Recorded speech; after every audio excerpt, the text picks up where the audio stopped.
তুই আর হাসাস না পুটি, ক্রিকেট খেলা কোনো মেয়েদের কম্য নয়।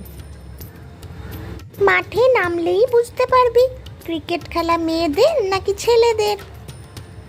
এই যা, বলটা এমন জোরে মারলাম একদম পুকুরের জলে। আর তো খেলা হবে না, তার থেকে বরং চল গোপাল দাদুর কাছে গিয়ে গল্প শুনি, ওতে আরও মজা হবে। তোরা না বাপু বড্ড জ্বালাস। আচ্ছা বস বস বস, গল্প বলছি, সব শান্ত হয়ে বস।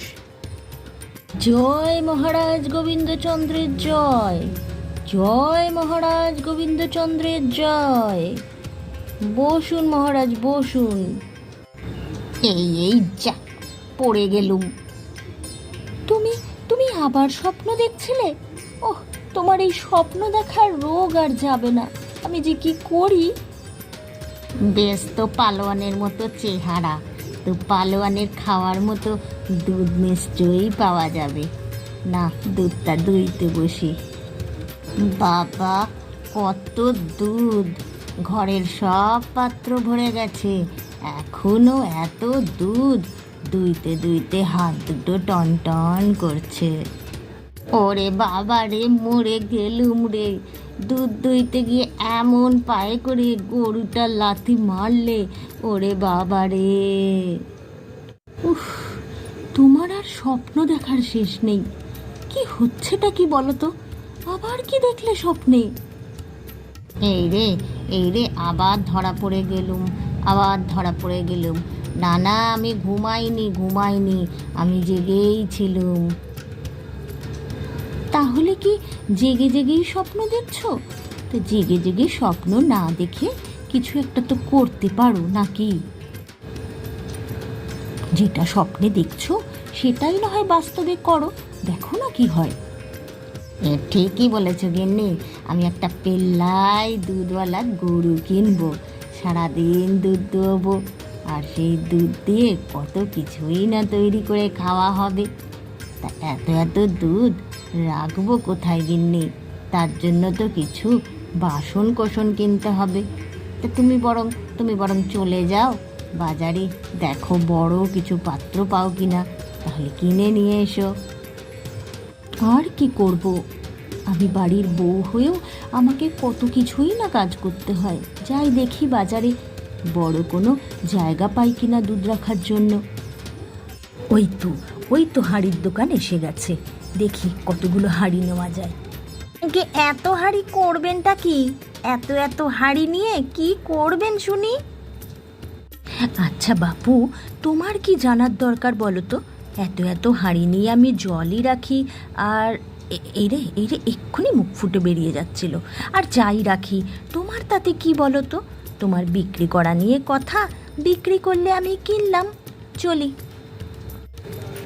একটু পালোয়ানের মতো ব্যায়াম করে শক্তি বাড়িয়ে নি। এত দুধ দোয়াতে অনেক শক্তি লাগবে। দেখো আমি কতগুলো মাটির হাঁড়ি কিনে এনেছি। একটাতে থাকবে দুধ, একটাতে থাকবে দই, একটাতে থাকবে ঘি, একটাতে থাকবে মাখন, আর বাকি যে হাঁড়িগুলো আছে তাতে কিছু দুধ ভরে বোনকে পাঠাবো। বোন দুধ খেতে খুব ভালোবাসে। এ কি বললে? বোনকে দুধ পাঠাবে? আমার গরু দুধ দেবে, সেটা নাকি পাড়া প্রতিবেশীকে বিলোবে? তোমার সাহস তো কম নয়। তুমি আমাকে জিজ্ঞেস না করেই বোনকে দুধ পাঠাবে বলে ঠিক করে ফেললে। আজকে সব আমি শেষ করে দেবো, সব শেষ করে দেবো। সব হাঁড়ি আমি ভেঙে দেবো, ছুঁড়ে ভেঙে দেবো। সব হাঁড়ি আমি ভেঙে দেবো, আমি সব শেষ করে দেবো। এ আমার কি হলো গো? সমস্ত হাঁড়িগুলো ভেঙে মাটি হয়ে গেল।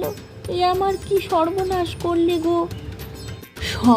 সব হাঁড়িগুলো ভেঙে দিলে? কেন তোমার কি ভাবা ছাড়া আর কোনো কাজ নেই? তুমি ভেবেছো গরুর থেকে দুধ বের করবে, কিন্তু সেটা কাকে দেব, কিভাবে কি করব, আমার ভাবার অধিকার নেই? আমি গরুকে চান করাবো, খাওয়াবো, বড় করব, সেই দুধ আমি যাকে ইচ্ছে তাকে দেব। তোমার কি তাতে? আমার কি তাতে? এক্ষুনি এক্ষুনি আমার ঘর থেকে বেরিয়ে যাও, এক্ষুনি আমার ঘর থেকে বেরিয়ে যাও, তোমার কোনো জায়গা নেই এখানে, বেরিয়ে যাও। আরে আরে গোবিন্দবাবু, এত রাগ কিসের শুনি? কি ঘটনা কি? আর বলবেন না, আমাকে ঘর থেকে তাড়িয়ে দিচ্ছে, বলছে এক্ষুনি ঘর থেকে বেরিয়ে যাও। তাড়ালেই হলো? ঘর থেকে তাড়ালেই হলো? কি হয়েছেটা কি? ব্যাপারটা হলো, আমার গরুর দুধ কাকে দেবে না দেবে সেটা কি ও ঠিক করবে নাকি আমি ঠিক করব? ও, আপনাদের গরু আছে? তো কোথায় আছে? দেখতে পাচ্ছি না তো, কোথায় গরু? এ গরু নেই, কিনবো ভেবেছি, গরু কিনবো ভেবেছি, কেনা হয়ে ওঠেনি। গরু কিনবেন ভেবেছেন, তাতে এই অবস্থা? তো একটা বুদ্ধি এসেছে। তো ভেবেছেন গরু কিনবেন, তো দাঁড়ান দেখছি, দেখি কোথায় পাই দেখি। এ কি আপনার হাতে? ওটা কি? ওটা ওটা ওটা আপনার হাতে? ওটা কি? দেখতে পাচ্ছ না? কারোর ভূত ছাড়াবো, দাঁড়াও। বাবারে, ওরে বাবারে, আপনি আমার উপরে এইভাবে খেপলেন কেন? মারছেন কেন? ওরে বাবারে, ছেড়ে দিন। মারবো না তো কি? হ্যাঁ, আমি একটা কুমড়ো গাছ লাগাবো ভেবেছিলাম, তো তোমার গরু সেই কুমড়ো গাছটা খেয়ে নিয়েছে। তাহলে এখন আমি কুমড়ো গাছটা লাগাবো কি করে? হ্যাঁ, খেপবো না তো কি? তোমাকে মেরে আজকে আমি শেষ করে দেবো। আরে গরু কোথায়? গরু তো কিনবো ভেবেছি শুধু। আরে বাবা, গরু নেই, গরু কোথায়? ওটা তো ভাবনা আমার। হ্যাঁ, সেটাই তোমাকে বোঝাতে চাইলাম, যে তুমি ভেবে কত বড় ক্ষতি করতে চলেছিলে। নিজের বউকে বের করে দিচ্ছ ঘর থেকে শুধু ভাবনার খেয়ালে। তো ভাবনাটাকে যখন কাজে লাগাবে তখন সব ঠিক করো, ঠিক আছে? মনে রেখো কথাটা। ইস, মাঝখান থেকে মাটির হাঁড়িগুলো একদম মাটি হয়ে গেল।